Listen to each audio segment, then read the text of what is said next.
Mga kaibigan, birthday ko po ngayon. Tumatanda na tayo. Pero ano nga bang natutunan ko sa mga nagdaang taon ng aking buhay?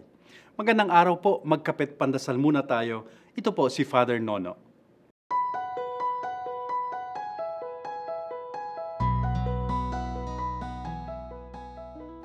Mga kaibigan, kung meron man daw bentahe ang pagtanda, ito ay ang matanggap mo dahan-dahan ang iyong sarili.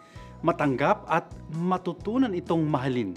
Kapag bata ka pa raw, marami kang nakikita sa sarili na hindi mo gusto kaya't pilit mo itong binabago. Minsan nagtatagumpay ka, madalas hindi.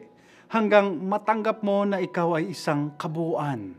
Kabuuan o kombinasyon ng maganda at pangit, ng mabuti at masama.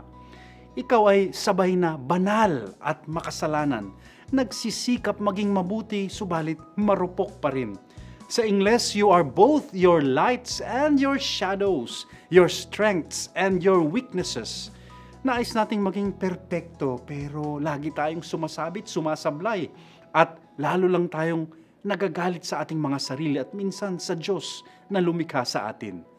Pero kung matatanggap natin na tayo isang kabuuan, magkakaroon tayo ng kapayapaan sa ating mga kalooban at unti-unti makikita natin ang kagandahan ng ating kabuuan.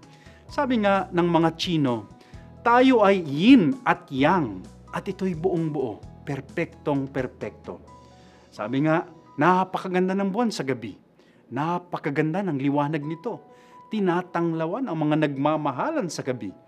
Subalit, batid natin na sa malapitan ito'y magaspang, lubak-lubak, bako-bako. Naway matanggap po natin at mahalin ang buo nating pagkatao. Amen.